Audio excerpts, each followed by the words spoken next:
c'est Elodie, Hello Tulipe sur Instagram et sur Ravelry. Et je suis ravie de vous retrouver aujourd'hui pour le 12e épisode de mon podcast créatif, dédié majoritairement au tricot, mais aussi à d'autres loisirs créatifs. Aujourd'hui, il y aura juste un tout petit peu de couture. Alors j'espère que vous allez bien, que vous avez passé une bonne fin d'année 2019, que vous avez passé de bonnes fêtes. Alors je vous présente mes meilleurs vœux pour cette année 2020, surtout qu'elle vous apporte tout ce que vous souhaitez et en particulier de la sérénité, du bien-être. C'est très important, essayez de prendre soin de vous. En fait, mieux on est avec nous-mêmes et mieux on est avec les autres, je pense. Donc c'est tout ce que je vous souhaite. Je suis pas très douée pour les grands discours de vœux et tout, mais voilà. Ce que je vous souhaite, c'est surtout d'être en paix avec vous-même. Et puis dans vos loisirs créatifs, de vous éclater surtout. C'est le plus important aussi. Au sommaire de cet épisode, il va y avoir donc une grosse partie tricot avec 3 projets terminés, 3 en cours. Je vais vous parler de quelques futurs projets, des entrées dans le stash et de quelques cales. Et ensuite, il y aura une toute petite partie couture avec un seul projet terminé, pas de broderie, je n'ai rien commencé de nouveau dans cette activité-là. Voilà, donc on va commencer tout de suite avec ce que je porte aujourd'hui. Bon, vous le connaissez, vous le connaissez très bien et vous voyez que même une fois qu'il est terminé, je continue à vous en parler. C'est le pull Pigamon de Marie-Amélie Design que j'ai tricoté dans une laine de la pelote vagabonde. C'est la qualité Abri 100% Merino Superwash en coloris entre chien et loup. Je vous en parle dans mon épisode précédent, donc allez le voir si vous ne l'avez pas vu. En fait, j'ai pas du tout fait exprès de le mettre aujourd'hui, c'est que je le porte tout le temps, en fait. Donc comme ça, c'est réglé.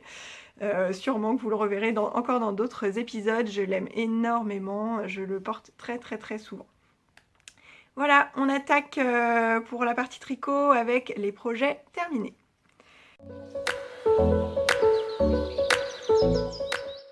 Alors, le premier projet terminé, donc c'est le pull Sugar Bush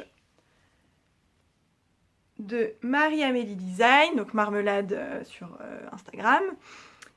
Donc ce pull, je l'ai tricoté dans une superbe laine de La Féfile. Le coloris principal donc, que vous voyez là, c'est Coteau du Léon, et le coloris contrastant, c'est le coloris Huguette. Alors La Féfile, je vous montre l'étiquette. Voilà, donc le coloris Huguette, donc les deux sont en Merino Superwash. Hop. Et le coloris principal, vous voyez, ça c'est ce qui me reste, c'est Coteau du Léon. Donc le coloris Huguette, il m'en reste beaucoup, il doit me rester 80 grammes, donc j'espère pouvoir en faire quelque chose. Enfin, c'est sûr que je pourrais en faire quelque chose, pour l'instant je ne sais pas encore quoi, mais je vais pouvoir le réutiliser. Celui-ci, il doit me rester 30 grammes, enfin ouais, 25-30 grammes à peu près. Donc voilà, les restes, je les garde et je trouverai bien quelque chose à en faire. Donc le pull Sugar Bush. Alors cette laine, je l'ai achetée au Salon Création et Savoir-Faire, pas de cette année, mais de l'année précédente, donc fin 2018. Et voyant arriver le CSF 2019, je me suis rendu compte que ce que j'avais acheté à cette période-là, je n'avais pas encore tricoté, donc il était grand temps que je le tricote. Je l'ai tricoté en aiguille 3,25 pour le corps et 2,75 pour les côtes, et j'ai fait la taille 100. Voilà. Alors la construction du pull, donc c'est un pull qui se tricote du haut vers le bas. Donc on commence directement par monter les côtes. Alors j'ai dû faire un German Twisted Caston comme à mon habitude quand on commence directement par les côtes, parce que c'est un montage qui est relativement élastique. Ensuite, on fait tout le yoke là en suivant le diagramme du jacquard, la grille de jacquard. Voilà, donc moi le jacquard, je tricote un fil dans la main droite, un fil dans la main gauche. Là j'ai tenu fil de couleur contrastante dans la main gauche, et pour que ce soit lui qui ressorte le plus. Parce que avec ma main gauche, je suis plus lâche qu'avec ma main droite. Du coup, ça lui laisse plus de place après pour ressortir. Voilà, tout simplement. Oui, excusez-moi, je regarde mes notes en même temps. En fait, donc la construction en yoke, ça veut dire que sur certains rangs, on fait beaucoup d'augmentations pour construire comme ça un empiècement circulaire. Et donc là, les augmentations se font vraiment dans le motif de jacquard. Parfois, il y a des modèles de pulls comme ça en yoke en jacquard où il y a une bande de motif, puis une bande unie, et on fait les augmentations dans la bande unie, puis après on refait un motif. Là, non, il faut pouvoir gérer les augmentations dans le motif. Mais après, tout est indiqué sur la grille, il y a juste à suivre. Donc là, comme ma couleur contrastante, c'est une laine nuancée et qui avait donc des speckles de la même couleur que mon coloris principal, parfois le motif n'est pas très bien défini, voilà, ça se mélange. Après, ça me dérange pas du tout, hein. Je trouve que l'effet est quand même joli. Voilà. Donc après le yoke, on fait quelques rangs raccourcis dans le dos pour creuser l'encolure en fait. Et après, on fait quelques augmentations comme un raglan. Voilà, pour finir avant de séparer les emmanchures. Donc ensuite, on sépare, on fait tout le corps en rond. Comme d'habitude, j'ai alterné les écheveaux juste avant de changer. En fait, je fais ça sur une dizaine de rangs. Et voilà, je trouve pas qu'il y ait de démarcation particulière. Ensuite, on fait des côtes 1-1 et on rabat. Et il n'y a plus qu'à récupérer les manches, du jersey, quelques diminutions. On refait plus de diminutions là juste avant les côtes du poignet pour resserrer. On fait les côtes et on rabat. Voilà, ça c'est la construction du pull. Donc il n'y a rien de compliqué, hein. Si vous n'avez jamais fait de jacquard, franchement vous pouvez vous pouvez y aller, il n'y a pas de problème. Il faut juste comprendre la grille, c'est pas très compliqué, hein. Il y a une case par maille. Et la case est d'une couleur différente selon si on doit la faire en couleur principale ou en couleur contrastante. Voilà. Donc je suis très très très contente de ce pull. Je l'aime beaucoup. Alors je ne l'ai pas encore énormément porté parce que je l'ai fini quand même fin décembre. Je l'ai porté par contre le 25 décembre avec une jupe que j'ai cousue et que je vous montrerai à la fin de cet épisode. Et vraiment, je l'adore. Voilà, je vais juste l'essayer rapidement pour vous montrer ce que ça donne sur moi. Donc voilà, j'ai passé mon pull Sugar Bush. Donc j'aime beaucoup l'encolure, elle est pas trop près du cou, donc ça c'est parfait pour moi. Au niveau de l'aisance, donc j'ai 7 cm d'aisance et c'est très bien. La longueur me convient parfaitement. Voilà, les manches aussi, elles arrivent pile là où il faut. Petit demi-tour, voilà. Donc ça, c'est un pull dont je suis absolument ravie. Mon deuxième projet terminé, donc on était toujours fin décembre. Je voulais absolument finir mon défi des 9 projets dans le cadre du CAL organisé par Eve, Bobine et Pelote. Et il m'en restait un à finir, c'était le pull Eri d'Isabelle Kremer. Alors ce pull, mais franchement, ça a été un bonheur à tricoter. Le résultat fini, il est canon, je l'adore. Alors je ne l'ai pas encore beaucoup porté parce que je l'ai terminé très tard dans le mois de décembre. Donc voilà, j'ai pas encore eu beaucoup d'occasion de le porter, mais vraiment je l'adore, je l'adore, je l'adore. Je l'ai tricoté dans la laine, la base soft fingering de Big Bad Yarn, donc ce sont les laines d'Imogen. Le coloris c'est pendant les dents, je dois en avoir à côté, voilà. Voilà, pendant les dents. Donc la laine, l'étiquette elle est comme ça, Imogen. Et je ne sais pas si vous allez vraiment bien voir. Voilà, pendant les dents. Donc c'est de la Mérinos des îles Malouines. Et elle n'est pas super wash il me semble. Donc c'est une laine qui est plus épaisse qu'une fingering classique, entre guillemets. Alors classique, qu'est-ce que ça veut dire? Ça veut rien dire. C'est juste que par rapport aux autres fingerings que j'ai tricotées, je la trouve plus épaisse. Le modèle Eri, normalement, il se tricote en sport. Il a un échantillon de 22 mailles. Moi, normalement, en fingering, je tricote beaucoup les modèles de Marie-Amélie, donc à 26 mailles. Et j'obtiens les 26 mailles en 3 ou 3,25. Là, j'ai tricoté en 3,5. Et alors, j'avais pas 22, j'avais 23 mailles. Donc, j'ai juste fait une taille M. Parce qu'en fait, normalement, ce modèle, il se tricote avec de l'aisance. Et moi, j'ai fait la taille M et ça m'a donné une taille sans aisance, en fait. Voilà. Mais du coup, oui, voilà, elle est plus épaisse. Elle est moelleuse, en fait. Voilà, un peu gonflante, surtout. Voilà. Qu'est-ce que je voulais vous dire sur ce pull? Comment il se construit? Donc, on commence par monter des mailles. Donc, il se construit de haut en bas encore. On commence par monter des mailles au niveau de l'encolure, mais on ne fait pas les côtes. Les côtes, on relève l'encolure à la fin, on fait les côtes à la fin.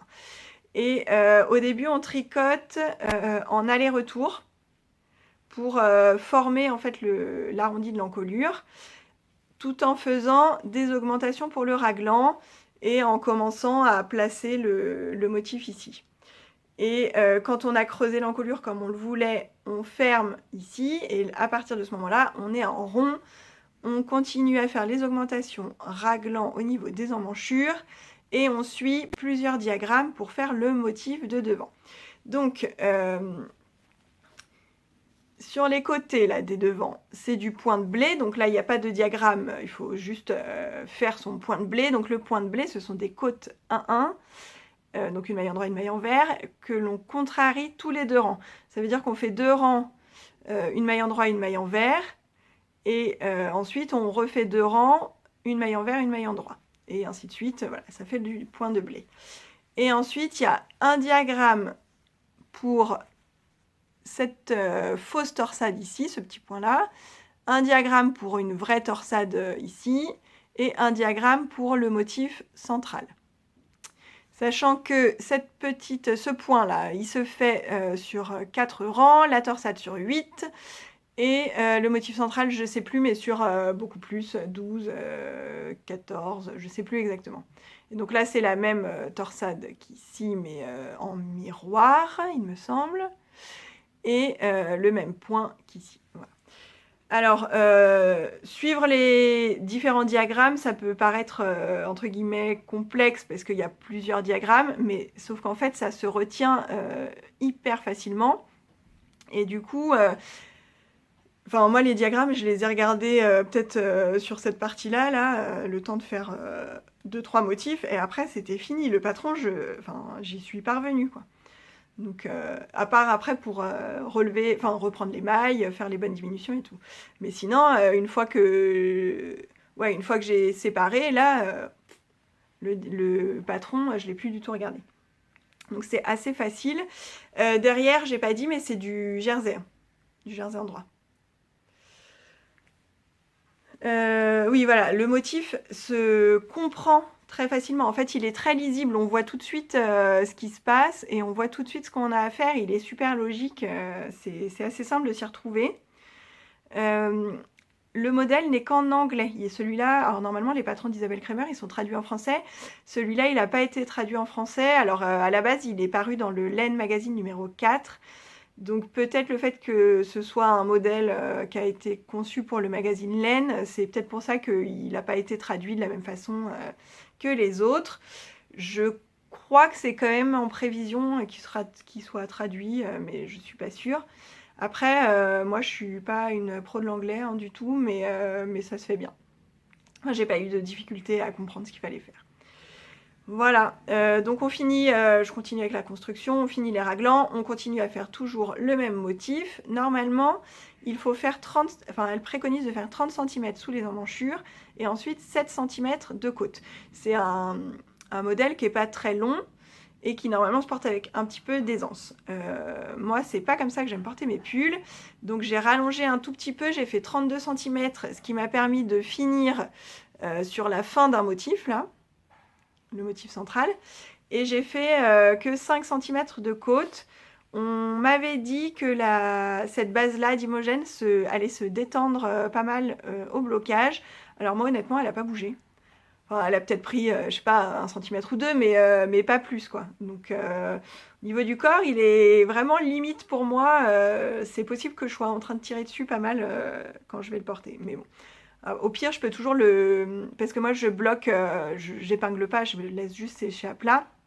Je fais attention justement à pas étirer mes tricots. Du coup, peut-être si je le relave, je le tirerai un petit peu pour qu'il gagne encore 2-3 centimètres.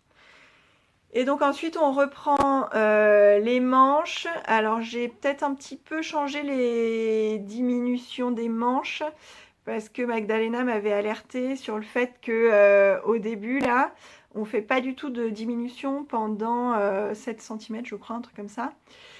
Et pour elle les manches étaient trop larges. Alors moi comme mon échantillon était un tout petit peu plus petit que l'échantillon demandé et que j'ai pas non plus fait une très grande taille pour compenser, mon pull est plus ajusté que ce que voudrait le modèle. Donc j'ai pas eu de problème spécifique de taille de manche, mais j'ai quand même en fait rajouté une diminution au milieu des 7 cm. Et après j'ai continué comme ça jusqu'en bas. Et ensuite on fait, oui ce sont des côtes de 2 en bas du corps et en bas des manches. Et j'ai fait les mêmes côtes de 2 ensuite à l'encolure, puisqu'il faut relever l'encolure et faire quelques rangs de côtes. Voilà, voilà. Donc comme d'habitude j'ai alterné les écheveaux. Alors peut-être que là vous voyez une petite démarcation. Oui, au niveau de... quand on sépare au niveau des emmanchures là, quand on sépare les manches du corps. En vrai, je vois pas réellement de démarcation. La laine est nuancée, du coup ça se fond assez bien. Derrière aussi, vous voyez peut-être des espèces de rayures en diagonale là, mais en vrai ça se voit pas du tout comme ça. Ça se fond très bien, enfin j'ai pas de souci avec ça.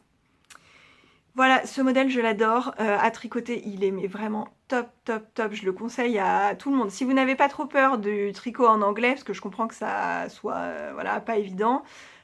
Sachant que le tricot en anglais, en fait, c'est pas sorcier, mais bon, voilà, tout le monde n'a pas envie de se lancer là-dedans.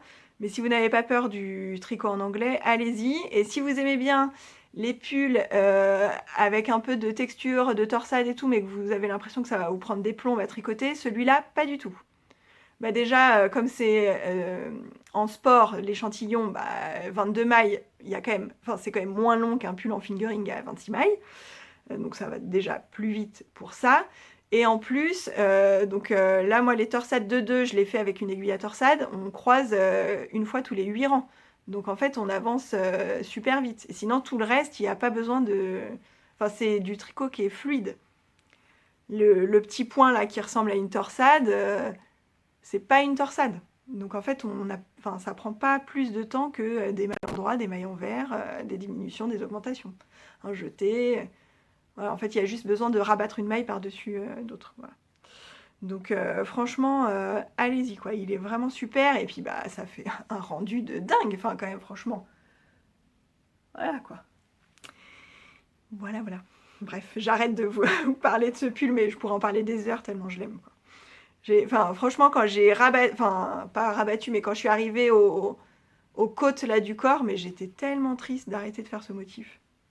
Ouais. J'avais failli verser ma petite larme. J'avais envie de le continuer. J'aurais presque envie d'en refaire un. Alors, bon, j'ai tellement de modèles que j'ai envie de faire que non, je vais pas en refaire un, hein, c'est clair. Mais franchement, si j'avais une laine qui fait cet échantillon-là, je me poserais pas trop de questions sur le modèle à faire avec. Voilà, je vais vous l'enfiler, je vais vous montrer comment il tombe, et puis après on passe au projet suivant. Alors voilà comment tombe Eri. Donc vous voyez qu'il est quand même bien ajusté, hein. Si vous regardez le modèle de présentation, il est beaucoup plus loose que ça. Mais voilà, moi c'est vraiment ce que j'aime. Donc l'encolure, faut faire attention, c'est une encolure qui est pas très dégagée, hein. Après ça va, elle me coupe pas le cou parce que moi j'aime vraiment pas quand ça remonte là. Donc c'est pile, enfin il faut pas moins dégagé que ça pour moi. Voilà, donc il est bien près du corps. Et donc pour la longueur, vous voyez, ça arrive là, voilà. Donc par rapport à mon jean, ça couvre juste la ceinture du jean. Derrière, moi j'aime bien quand ça descend un petit peu plus, voilà comme ça.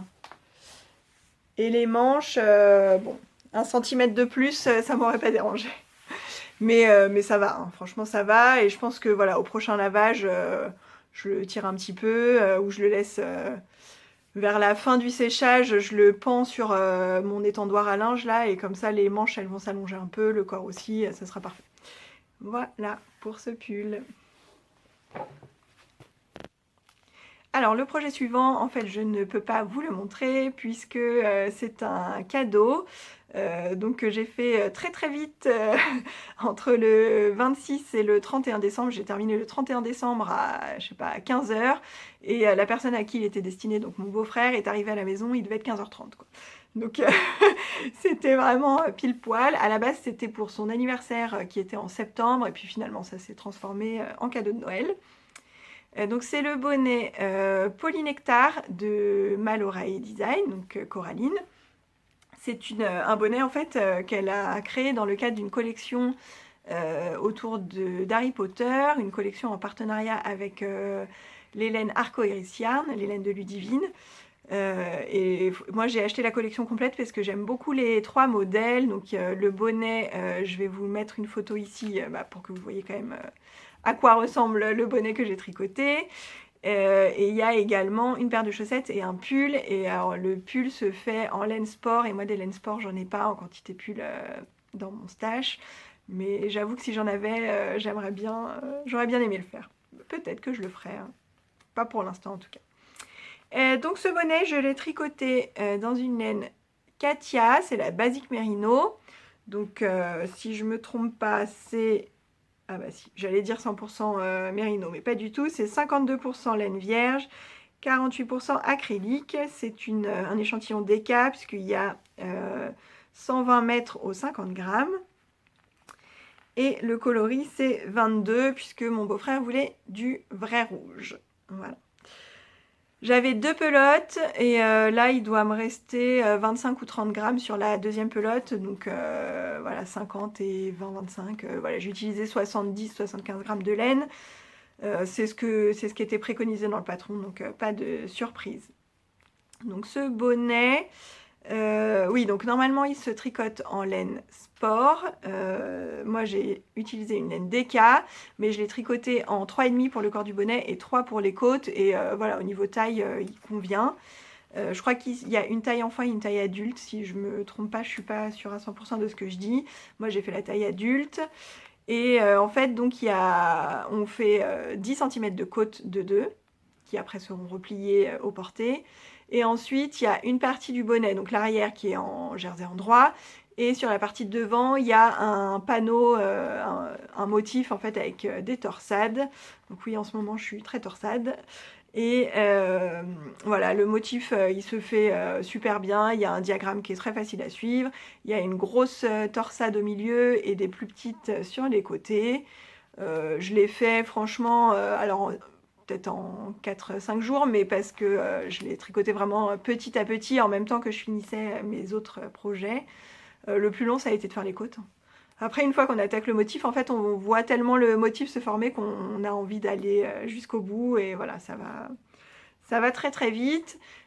Comme c'est pour un homme, je n'ai pas mis de pompons. Il est content de son bonnet, donc moi, je suis ravie aussi. Voilà, ça c'était les projets terminés en 2019, et donc au 31 décembre 2019, je n'avais plus rien sur mes aiguilles. Rien de rien, même pas un projet caché, même pas un truc en attente de détricotage ou quoi, rien de rien.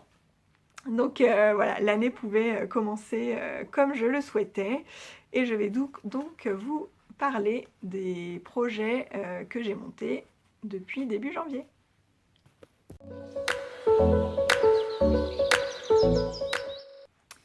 On peut donc passer au projet en cours. Alors, donc, pour commencer l'année, en fait, bon, moi j'ai eu pas mal de monde à la maison pendant les fêtes. J'ai pas énormément tricoté sur certaines périodes. Et donc j'ai commencé l'année en faisant tranquillement, dès que j'avais 5 minutes, des échantillons. Et le 4 ou le 5 janvier, j'ai pu monter mes projets. Donc j'ai commencé par le gilet curcuma, donc qui est un modèle évidemment de Marie-Amélie Design. Hein. J'allais quand même pas commencer une nouvelle année sans commencer par du Marie-Amélie, c'était pas possible. Et ce gilet, je le tricote dans une laine Heidi Heidi. Voilà, qui est donc sur sa base yak, donc c'est Mérinos Soie et yak en fingering celle-ci, et c'est le coloris glycine.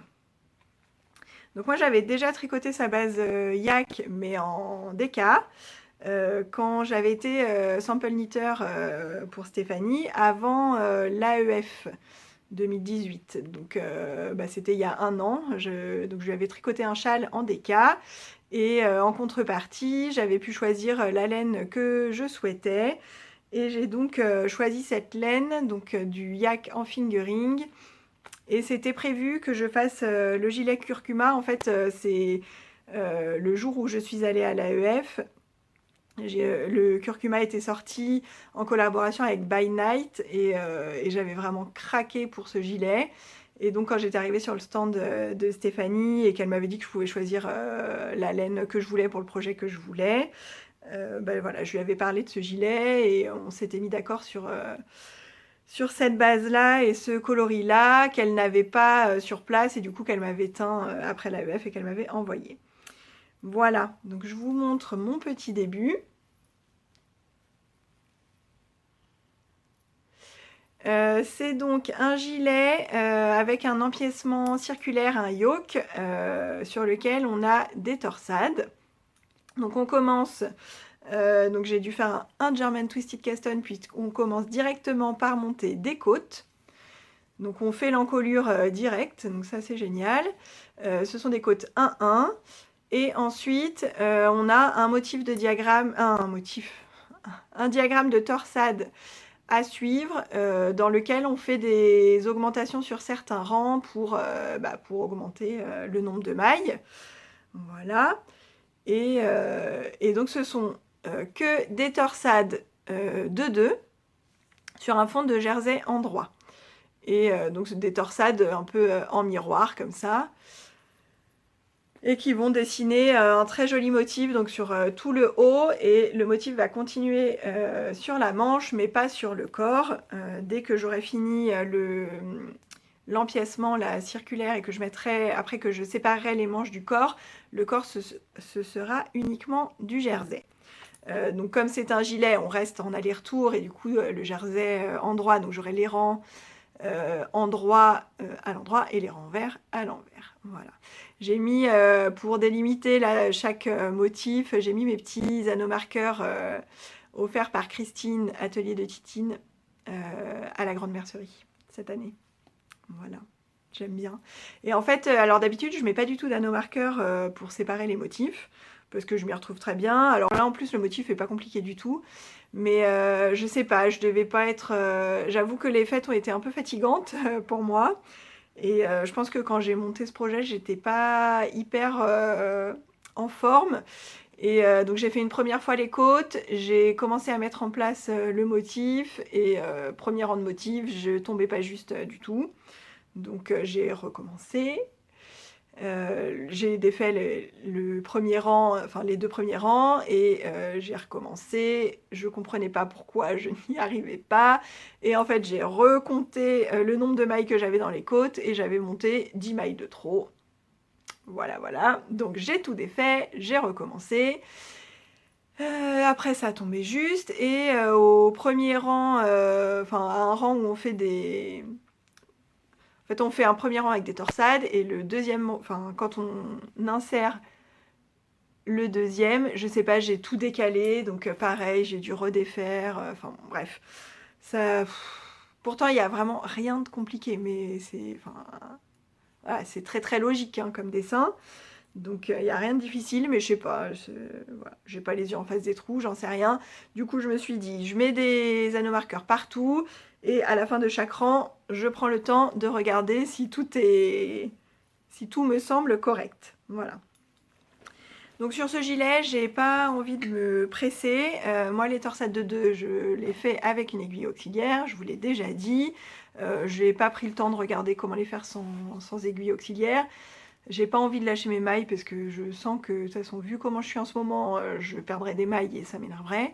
Donc j'ai envie de prendre mon temps. Le diagramme il est assez simple à suivre, donc je peux faire voilà, comme ça un aller-retour de temps en temps, ça me pose aucun problème. Je vais, voilà, cool, je me mets pas de pression. Je le tricote en 3,25. C'est un échantillon de 26 mailles, comme d'habitude pour les modèles en fingering de Marie-Amélie. Voilà, j'ai rien de plus à dire pour l'instant, mis à part que j'aime beaucoup cette laine, j'adore... Enfin voilà, moi j'aime bien les torsades, donc même si c'est un peu long, c'est pas grave. Je prends plaisir à le tricoter, c'est tout ce qui compte. Voilà, deuxième en cours. Alors, deuxième en cours, il est là, c'est un châle. Donc je me suis dit que pour commencer l'année, comme je n'avais absolument plus rien, il fallait que je monte plusieurs encours différents, comme ça je peux les prendre à différents moments selon l'énergie disponible, le cerveau disponible, etc. etc. Donc j'ai monté un gilet, je voulais monter un pull, mais en fait il faut que j'attende un petit peu. Et je me suis dit qu'il fallait que je monte un châle et des chaussettes. Donc là, j'ai monté un châle. Toudoum. Je vais vous le montrer d'un peu plus près. Mais d'abord, je sors les étiquettes de la laine. Donc, c'est le châle Coastal Walk de Rory Locatelli. Donc c'est la première fois que je tricote un modèle de Rory Locatelli. Moi je tricote pas beaucoup de modèles en anglais. Voilà, je l'ai déjà dit, je ne suis pas super douée en anglais, même si j'arrive à comprendre à peu près. Je détestais l'anglais quand j'étais à l'école. Et voilà.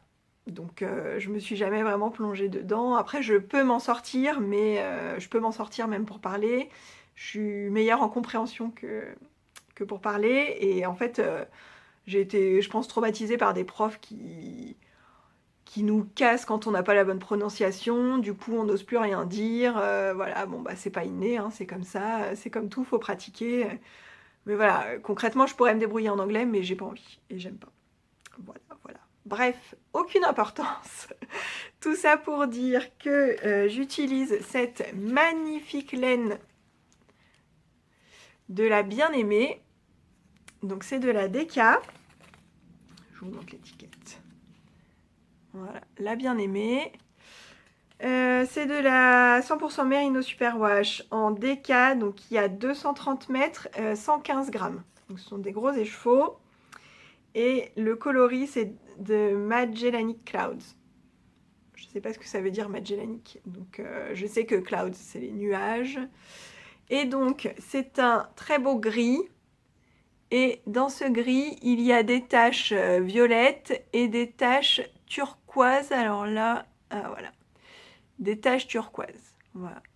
Alors là, comme ça, en écheveau, on voit pas forcément très bien. Plus à l'intérieur, là, on voit bien. Et enfin, voilà, moi, c'est les coloris que j'adore. Enfin, franchement, cette laine, elle est trop belle. Et alors, moi, ça me serait jamais venu à l'idée d'acheter des écheveaux chez la bien-aimée parce qu'au niveau budget, enfin, voilà, c'est pas mon budget. Mais Marianne Marguenet avait fait un destache et elle revendait 2 écheveaux comme ça, franchement à un prix dérisoire. Et voilà, j'ai pas pu me retenir, j'ai sauté dessus parce que c'est quand même une laine sublime que j'aurais jamais pu m'acheter.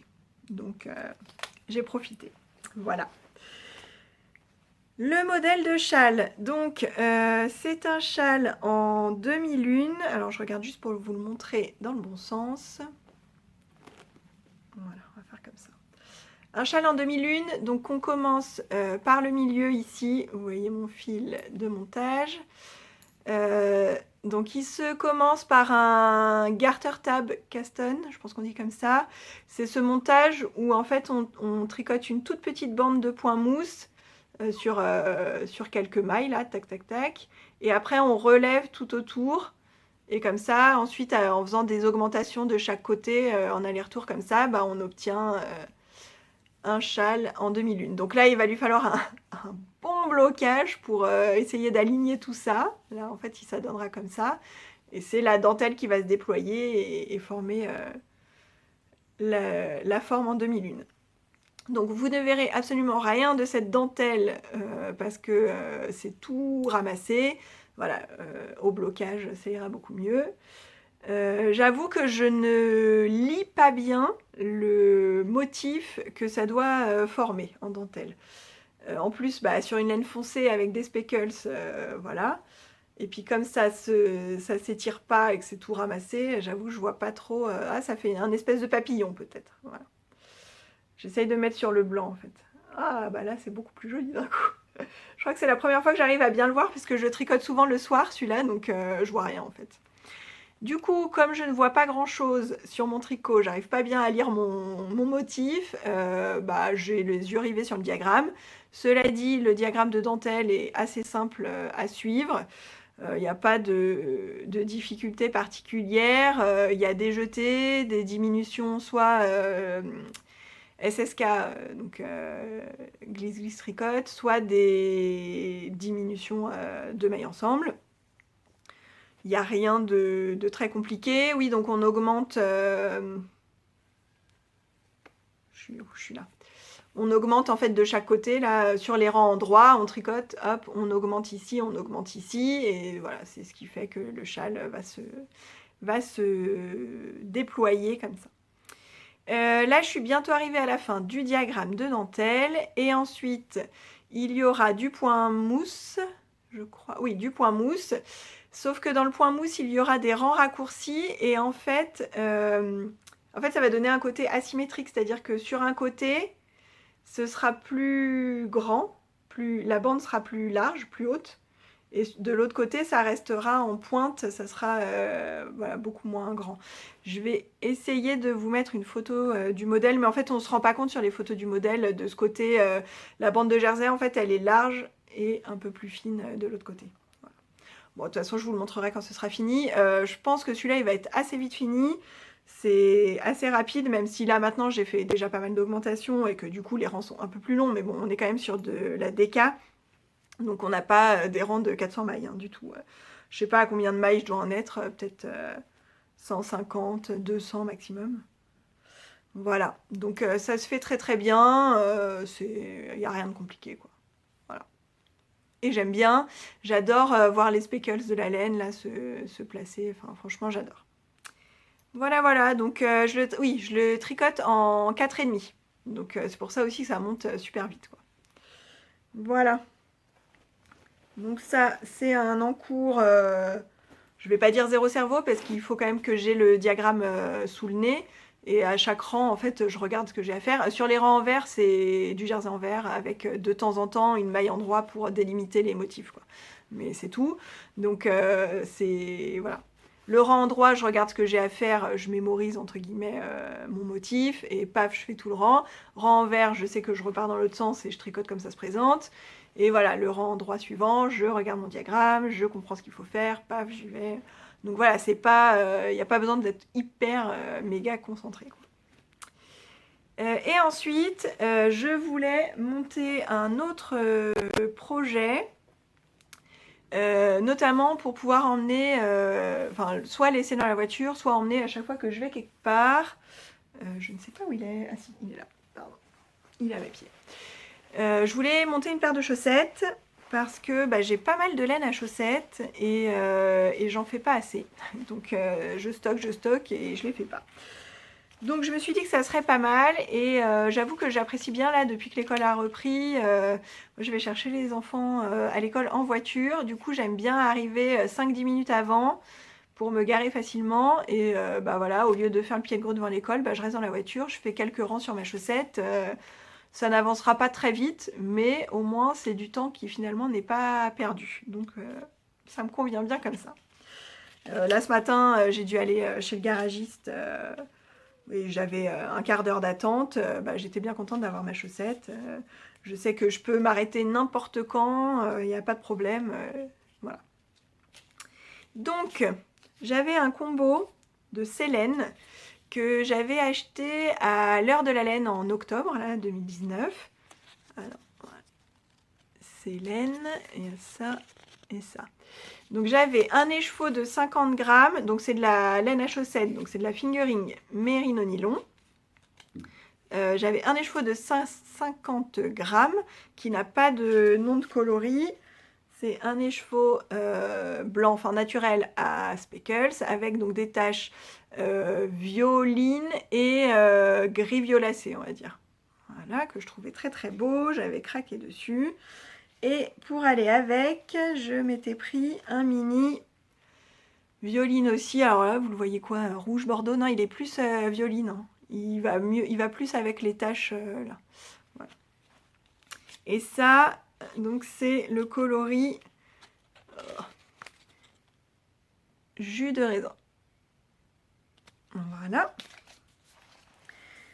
Donc j'avais 50 grammes pour mon écheveau à speckles et 20 grammes pour mon mini de laine contrastante. Et la laine se suffisant à elle-même, je me suis dit que ce serait bien de faire des chaussettes toutes simples en jersey. Donc justement, c'est le petit projet qu'on emmène partout, qui se transporte facilement. Voilà ce que donne la laine à speckles. Je trouve qu'il n'y a pas besoin de rajouter un motif. De toute façon, le motif serait illisible, moi je trouve, hein, quand il y a des speckles. Les côtes. Et donc, je suis pas de patron. Ce que je me suis dit, donc j'ai monté 60 mailles en German Twisted Caston comme d'habitude. Je tricote avec des aiguilles de 25 en Magic Loop. Moi, le Magic Loop ne me dérange pas plus que ça. J'avoue que les mini aiguilles, ça me fait quand même un peu mal au poignet. Donc, je préfère prendre le temps de faire du Magic Loop et d'être confortable sur mes aiguilles. Donc, 60 mailles. J'ai fait 20 rangs de côtes de 2 parce que je préfère les côtes de 2 pour les chaussettes. Je trouve ça plus joli. Et après, je vais faire mon tube en jersey jusqu'à avoir utilisé la moitié de mon écheveau de laine principale, donc 25 grammes. Et quand il me restera 25 grammes, j'arrêterai. Je ferai ma pointe en coloris contrastant. Donc de mon contrastant, j'ai 20 grammes, donc il faut que je fasse attention à utiliser 10 grammes pour chaque chaussette. Là, j'ai utilisé à peine 4 grammes pour les côtes et normalement pointe et je ferai un talon après coup, 3 grammes pour chaque, normalement ça doit suffire. Enfin c'est ce que j'ai calculé, j'espère que ce sera bon. Mais je pense pas me tromper. Voilà, donc je ferai une pointe avec des diminutions, je reprendrai un patron de chaussettes que j'ai, j'en ai plusieurs, donc je regarderai à quel rythme il faut faire les diminutions, mais bon voilà. Et après, donc je ne vais pas placer de fil contrastant pour placer le talon. Je fais le tube avec mes 25 grammes, parce que le but c'est d'utiliser toute ma laine. Et seulement après, je viendrai couper et relever et couper dans mon tricot pour placer le talon là où je le veux à la fin, quoi. Voilà. Donc ça, c'est un petit projet qui va me suivre le temps qu'il faudra, sans pression, sans deadline, sans rien du tout. Le but, c'est d'avoir un projet que j'emporte quand je suis pas à la maison ou que je peux tricoter enfin, voilà, sans avoir besoin de regarder un quelconque patron, un diagramme ou quoi que ce soit. Voilà, voilà. Et j'utilise un petit sac à projet que ma copine Julia... Bah mince alors, j'ai un trou. C'est quoi ton... dans les tiroirs de Jules, pardon. Non mais n'importe quoi, je trouvais plus le pseudo. Dans les tiroirs de Jules, m'a envoyé pendant le mois de décembre pour me remercier parce que je lui avais fait un petit cadeau pour son fils. Son bébé qui est né cet été. Voilà, et donc c'est un très très beau sac à projet dans du Liberty avec une jolie doublure dans des couleurs que je n'aime pas du tout, n'est-ce pas?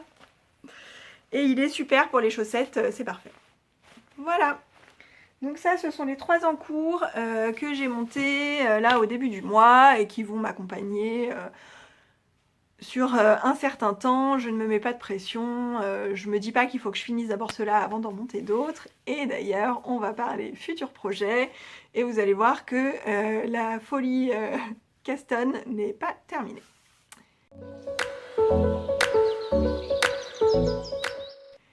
Alors, donc, dans les futurs projets, j'ai plusieurs choses à vous dire en fait. Je vais faire donc un petit point sur les projets que je vais monter, sur les nouveautés qui sont entrées dans mon stash en décembre, et aussi sur les cals auxquels je participe pour l'année 2020.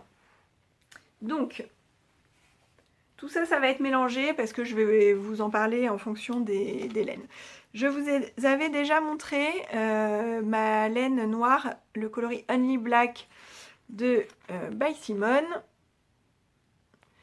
Et je vous avais dit que je n'avais pas encore d'idée en tête pour cette laine, d'idée de modèle. Eh bien ça y est, j'ai trouvé mon modèle, mais je ne pourrai pas vous en parler avant quelques mois. Il s'agit d'un test pour Marie-Amélie, puisque voilà, c'est pareil, on ne peut pas commencer une nouvelle année sans faire un petit test. Et donc j'ai fait un échantillon, donc j'ai fait un échantillon en rond, chose que je déteste faire, mais voilà, pour un test, bah, je me force un petit peu. Donc vous voyez, il y a tous les fils qui sont derrière. Et voilà, j'ai l'échantillon qu'il faut, donc c'est parfait. Et ce projet, donc ce sera un pull qui va rentrer dans un cal que j'organise pour toute l'année 2020, qui s'appelle le cal basique 2020. Et donc l'intérêt de ce cal, enfin l'objectif de ce cal, c'est de tricoter pour soi des pulls ou gilets qui seront des basiques de notre garde-robe. Qu'est-ce qu'un basique à mon sens? Parce qu'évidemment, c'est moi qui ai lancé ce cal, donc ce sont mes règles, c'est ma définition du basique. Aidée aussi par Gaëlle, Léo Gaëlle, donc, qui m'avait proposé son aide pour l'organisation du cal, et donc on en a discuté ensemble. Donc dans un premier temps, donc déjà ce sont uniquement des pulls et des gilets pour notre propre garde-robe. Il y a d'abord au niveau des couleurs, la règle principale c'est qu'il faut que ce soit uni. Donc toutes les laines à speckles, stellina, tout ce qui est rayures, jacquard, tout ça, c'est pas possible. C'est vraiment des coloris unis et le moins nuancé possible. Voilà. Vous voyez, c'est un noir, noir. Il n'y a pas des petites taches grises, marron ou quoi que ce soit. Hein. C'est sur l'échantillon, on voit, il y a zéro nuance. Voilà. Il est un peu transparent mon échantillon, hein. Mais bon, ça ira quand même. Une laine comme ça, c'est quand même très nuancé. Donc ça, pour moi, ça fonctionne pas. Voilà. Donc ça, c'est la première règle. Couleur unie, c'est le plus important.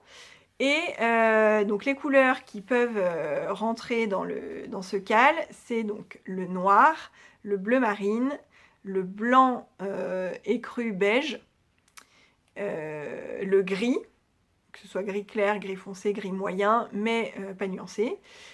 Et j'ai rajouté, parce que de nombreuses personnes le souhaitaient, les nuances de marron. Donc marron, c'est pas caramel, parce que caramel, ça tire vers le orange, donc ça, non. Pareil, beige, c'est pas moutarde. Hein. Donc c'est vraiment les coloris naturels, quoi. Naturel, beige, jusqu'au marron clair, moyen, foncé. Voilà. Donc ça, ce sont les coloris qui rentrent dans le cal. Et enfin, il faut tricoter un patron, un modèle. Enfin, vous pouvez faire votre propre patron, il n'y a pas de problème. Il ne faut pas que ce soit un patron forcément créé par quelqu'un. Mais il faut un modèle de pull ou de gilet qui ne comporte que 3 points différents maximum. C'est-à-dire, par exemple, des côtes, du jersey, et il peut y avoir un petit motif de dentelle ou une petite torsade sur le bras, ou voilà. Là, côte, jersey, empiècement en côte torse, poinderie, c'est pas bon, il y en a trop. Ouais. Le but, c'est vraiment d'avoir des pulls et des gilets qu'on puisse mettre avec tout et n'importe quoi dans notre garde-robe. Voilà. Alors évidemment, des pulls même avec plein de motifs, on peut toujours les mettre avec un jean, hein, je suis d'accord. Mais le but, c'est pas seulement de pouvoir les mettre avec une pièce de votre garde-robe, c'est de pouvoir les mettre avec tout. Moi, j'ai des jeans bordeaux, prune, je pourrais avoir un jean, j'en ai un d'ailleurs caramel. Bah, franchement, si j'ai un pull noir, je peux les mettre avec toutes mes couleurs de jeans, en fait. Avec mes jeans bleus, bruts, bleu clair, voilà. Si on commence à se faire un pull ou un gilet jaune moutarde, bah non, on va pas pouvoir le porter avec du prune, hein, ça va pas matcher du tout. Voilà. Mais j'ai quand même autorisé un projet dans un coloris qui pour vous est basique. Moi je sais qu'un pull bordeaux, je vais pouvoir le mettre quasiment avec tout ce que j'ai dans ma garde-robe. Pareil, un pull rose pâle, enfin rose, ouais, rose poudré, je vais pouvoir le mettre quasiment avec tout. Donc ça, voilà.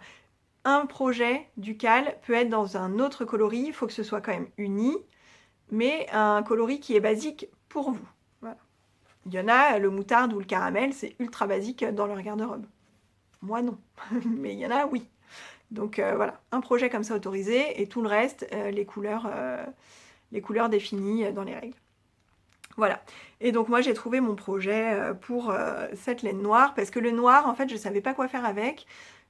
N'importe quel motif ne se voit pas.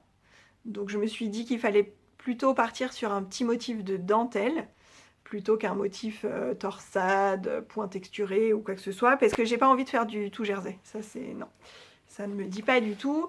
J'aime bien dans un pull ou dans un gilet qu'il y ait quand même un petit motif quelque part. Je veux pas un motif sur tout le truc, mais il faut qu'il y ait un petit motif quelque part. Parce que sinon mon gilet tout en jersey, je vais l'acheter dans le commerce et voilà, on n'en parle plus. Hein. Surtout du noir, c'est pas hyper fun à tricoter. Bon, voilà, faut quand même qu'il y ait un truc qui nous tienne en haleine, quoi. Voilà.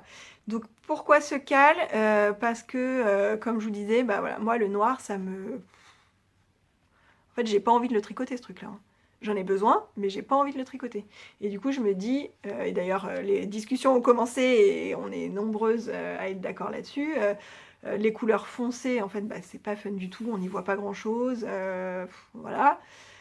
Et puis bah c'est uni quoi, on n'a pas les petits speckles qui apparaissent et qui rendent le truc un peu sympa, ou le motif de jacquard qui se dessine, etc., etc.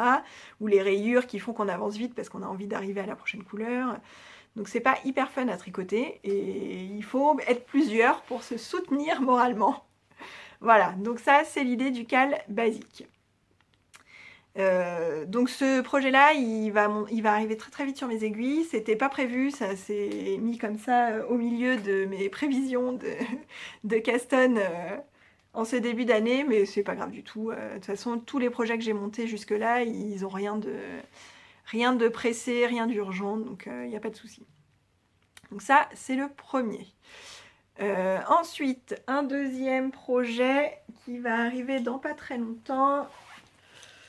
Et celui-là était prévu, j'aurais bien aimé le commencer directement au 1er janvier, mais j'étais pas prête. Je vais vous montrer mon petit échantillon. Donc là, on est très loin du cal basique, hein, très très loin. Une laine pas du tout unie, avec des speckles, mauve, voilà, on n'y est pas. Donc c'est les écheveaux Eline Hélène que j'ai acheté à la grande mercerie fin novembre, donc je vous les avais déjà montrés. C'est sa base Cali, donc c'est du mérino non super wash. Le coloris de celle-ci c'est fleur, j'en ai 3 comme ça. Et j'ai un deuxième coloris qui est sirop de prune. Oui. Je sais pas ce que je vous montre. Sirop de prune. Et avec ces deux couleurs-là, je vais faire le pull Monstera de Marie-Amélie. Le pull Monstera, c'est ce pull avec un yoke en jacquard où est dessiné ici des feuilles de Monstera, tout simplement. Donc ça, c'est ma couleur principale et les feuilles seront de cette couleur-là.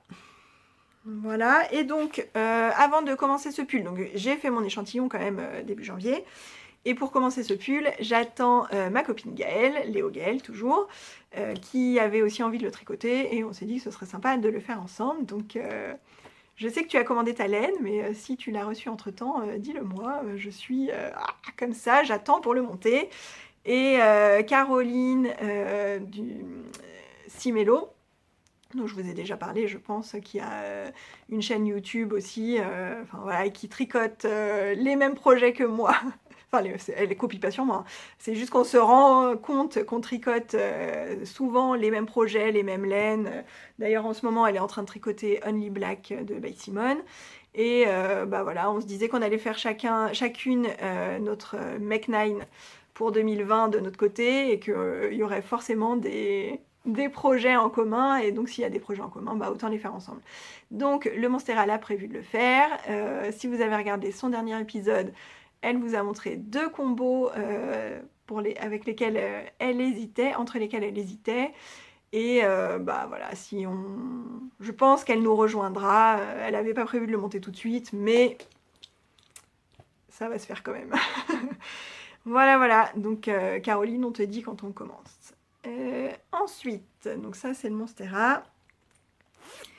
Un autre projet qui devrait arriver, alors bon là on va décaler un petit peu dans le temps, ce sera plutôt février.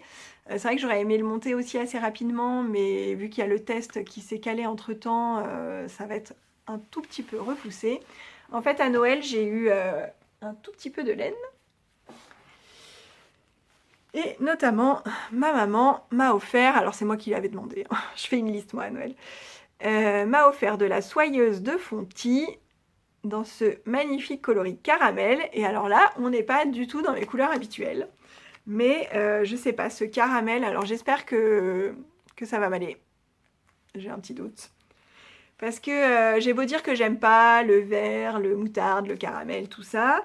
C'est pas que j'aime pas en fait, c'est des couleurs que j'aime chez les autres, mais moi ça me va pas. Quand j'ai commencé à coudre, une de mes premières cousettes, ça a été un haut en moutarde. Alors, c'était un haut Datura d'Irendo. Et donc, il y a un empiècement uni en haut et le bas, enfin uni. Moi, j'avais fait uni en haut et dans une viscose à motif en bas. Et j'avais pris une viscose, alors je crois que le fond était un peu vert avec des fleurs moutarde. Et du coup, en haut, j'avais mis du moutarde. Et en fait, le truc, je l'ai jamais porté, ça ne me va absolument pas. On dirait que je suis malade, quoi. Donc voilà, là, le caramel, il est hyper lumineux. Enfin, franchement, il est trop, trop beau. J'avais craqué, en fait, c'est au CSF. J'avais discuté avec Lucie l'Atelier Design quand elle m'avait dédicacé son livre. On avait parlé de la collection de gilets précieux numéro 2 de Marie-Amélie à laquelle Lucie avait participé. Et du coup, je lui disais que j'avais testé le gilet Aralia, mais que je n'avais pas utilisé la soyeuse de Fonty, qui est la laine utilisée dans les 3 modèles. Et elle me disait que cette laine était vraiment sublime, machin, hein, bref. Et j'étais allée voir sur le stand de Fonty, parce que quand même, ça m'intéressait, hein, cette histoire.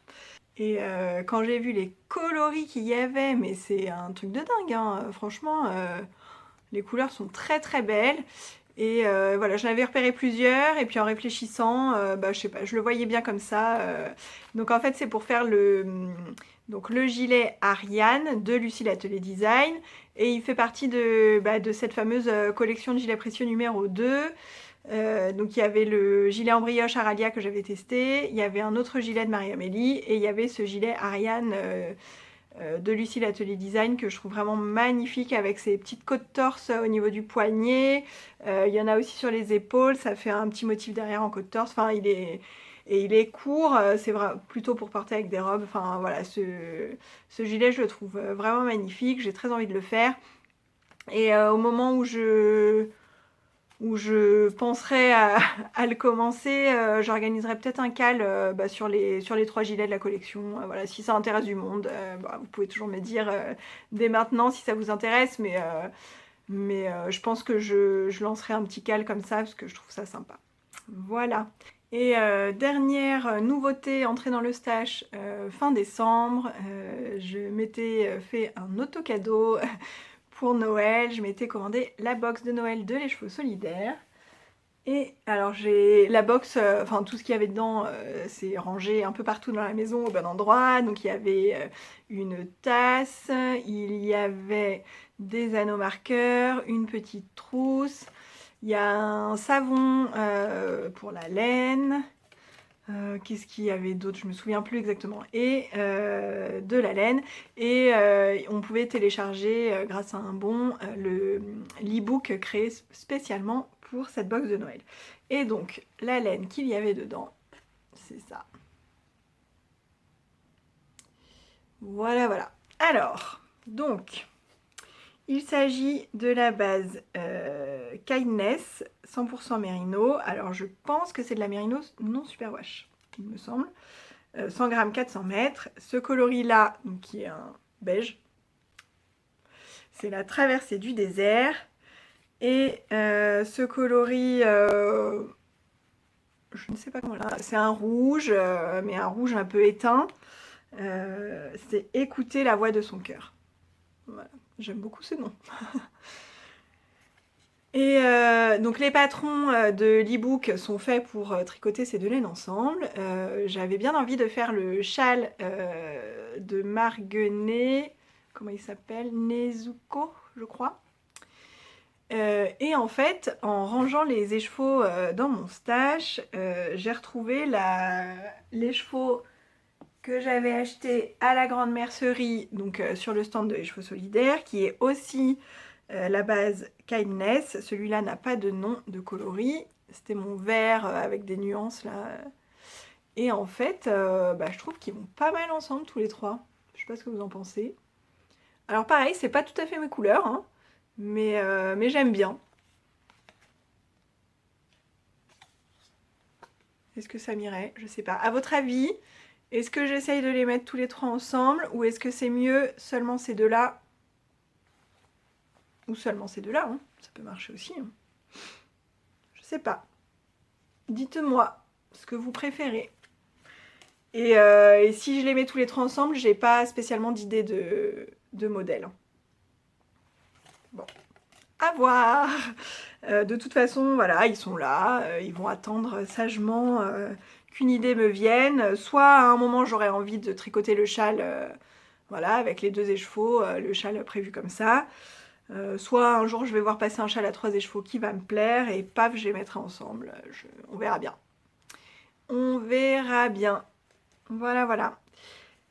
Sinon, dernière chose que je voulais vous dire à propos du tricot, après c'est terminé. Donc en 2020, je vais participer à quelques cales, sûrement un peu moins qu'en 2019 parce que au bout d'un moment c'était un peu trop, j'étais un peu perdue dans mes cales. Donc bon, le cal basique que j'organise avec l'aide de Gaëlle. Le cal annuel de Mélina, le petit panda. C'est un cal où il y a 12 thèmes et on fait rentrer ses projets dans les thèmes. Et il y a aussi des battles. Alors cette année, il y avait puisque j'y ai participé là en 2019, j'ai réussi à remplir les 12 thèmes.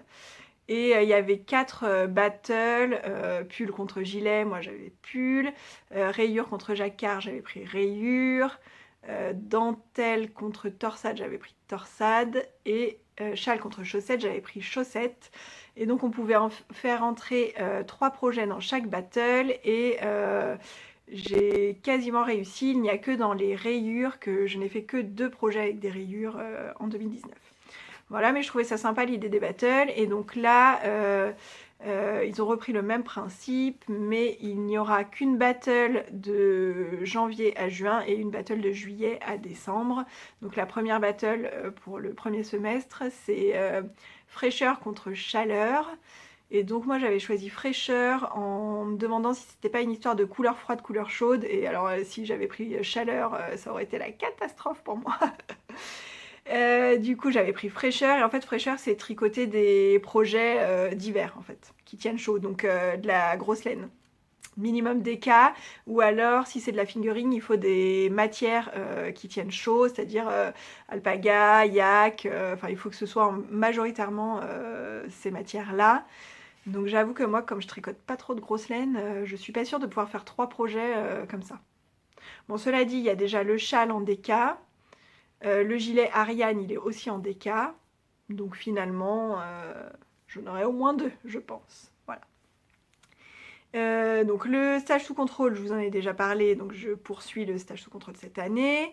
Le cal Crazy Socks, donc c'est un cal organisé par Laïla Cookie la guerrière. Donc ça c'est pour tricoter des chaussettes, comme son nom l'indique. Ça avait déjà eu lieu en 2019, ça se poursuit en 2020. En 2019, je n'ai tricoté que 3 paires, bon, c'est déjà ça, hein. Et là, bon bah voilà, j'espère en tricoter un peu plus parce que comme je vous disais, j'ai pas mal de laine à chaussettes, donc autant les utiliser. Et donc ça c'est un cal annuel et je participe aussi à un petit défi chaussettes mais qui va se faire uniquement de janvier à fin mars. Et ça c'est lancé par Handmade Marie. Et là ça s'appelle Même pas peur socks. Et en fait l'idée c'est de tricoter des chaussettes mais de trouver sa recette de chaussettes. Et comme moi j'ai pas mal de laine, donc soit à speckles comme celle que je vous ai présentée tout à l'heure, soit des laines autorayantes, je veux vraiment me faire une recette de base en jersey avec côte, talon et pointe contrastantes qui marche comme ça pour toutes ces laines qui se suffisaient à elles-mêmes en fait. Donc je trouvais que c'était sympa de participer à ce défi-là. Donc j'ai déjà une paire de chaussettes qui va pouvoir rentrer dedans et je pense qu'après celle-ci, oui, je pense que d'ici février, au moins mi-février, elle sera finie et je vais en attaquer une deuxième dans une laine autorayante. Voilà. Donc je trouvais ça sympa. Et pour les cales annuelles, c'est tout.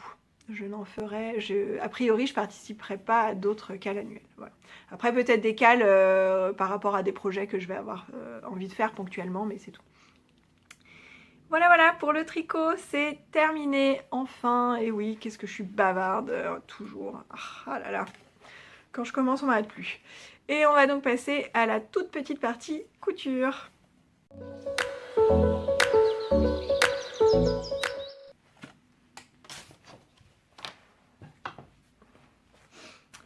Alors en couture, je n'ai qu'un projet.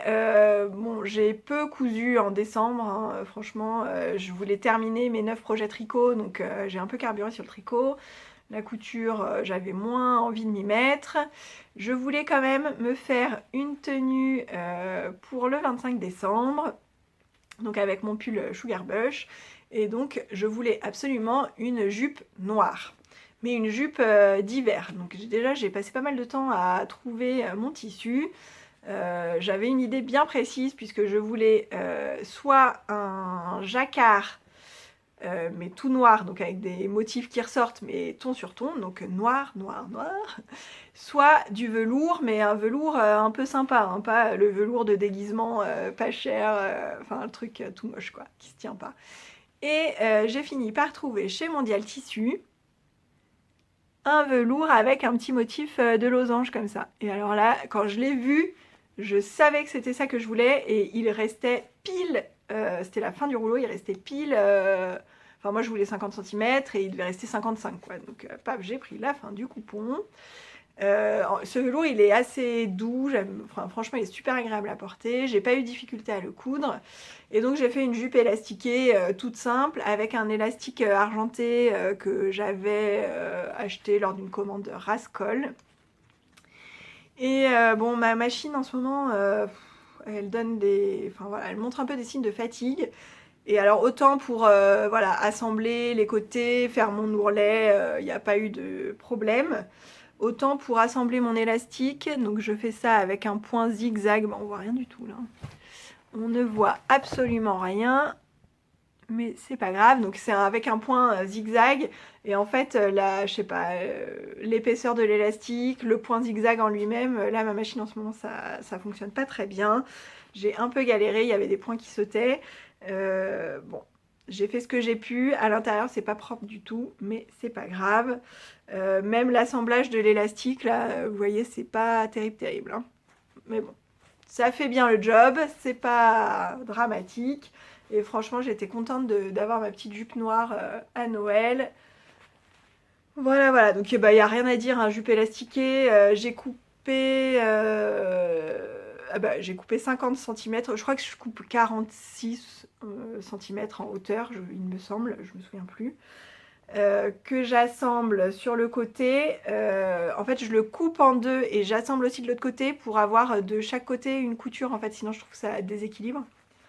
S'il y a un côté qui est au pli et un côté qui est cousu, je trouve que c'est pas très équilibré. Bref.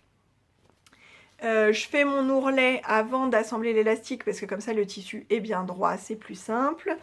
Donc là, pour une fois, j'ai fait un double rentré. D'habitude, je surjette le bord et je fais un simple rentré. Là, je sais pas pourquoi, j'ai fait un double. j'avais envie à ce moment-là. Et ensuite, je fronce le haut de la jupe pour que ça ait la taille à peu près de l'élastique. J'assemble mon élastique au point zigzag. Et c'est tout. Voilà. Enfin, avant d'assembler l'élastique à la jupe, je l'assemble pour faire un tube. Voilà, à la bonne taille. Voilà, voilà. Alors, je vais pas vous la passer, mais je vais vous mettre une petite photo de ma tenue de Noël ici. Voilà, c'est tout ce que j'ai fait. J'ai quand même fait pour les vœux un sac à projet, mais comme je l'ai envoyé, je peux pas vous le montrer. Bon, puis c'est un sac à projet, quoi. Hein, ça n'a pas un grand intérêt. Là, donc, je voudrais emmener ma machine en réparation, enfin en révision, quoi, voir s'il y a vraiment un problème ou si c'est juste... Enfin, je sais pas, j'ai essayé de changer l'aiguille. En fait, si j'assemble 2 morceaux de coton ensemble, ça va très bien. Si je veux faire un point zigzag, enfin, je sais pas, j'entends un clac, ça me plaît pas. Et parfois, en fait, le fil de canette, il fait comme un bourrage, là, il fait plein de petites boucles derrière. Enfin, voilà, bon. Dès qu'il y a un peu d'épaisseur, ça marche pas bien. Et pourtant, c'est une machine qui, normalement, supporte les épaisseurs. Donc, je pense vraiment qu'il y a un truc qui a dû bouger quelque part et qui est pas bien. Donc, je vais l'emmener chez le docteur. On va voir ce que ça dit. Et en attendant, bah, je peux toujours utiliser ma surjeteuse, notamment pour faire des suites. Là, j'utilise que la surjeteuse. Mais j'avoue que j'ai un peu du mal à m'y mettre. Pourtant, j'ai des suites à faire pour les garçons. J'aurais bien aimé leur en mettre sous le sapin, mais en fait, j'ai pas eu le temps. Mais je sais pas, en fait, il faut que je décalque le patron. J'ai pas très envie. Enfin voilà, c'est toujours pareil, hein, faut choisir entre un moment tricot et un moment couture. Et bah, le moment couture, si c'est coudre le tissu, c'est bien. Si c'est passer 1 heure à décalquer, je voudrais utiliser le patron des beaux gosses, le sweat, le décontracté junior du coup. Et les marges sont pas incluses, donc pareil, il va falloir que je rajoute les marges. Motivation, motivation. Voilà, j'espère avoir quand même un peu de couture à vous montrer au prochain épisode, mais j'avoue que c'est pas sûr.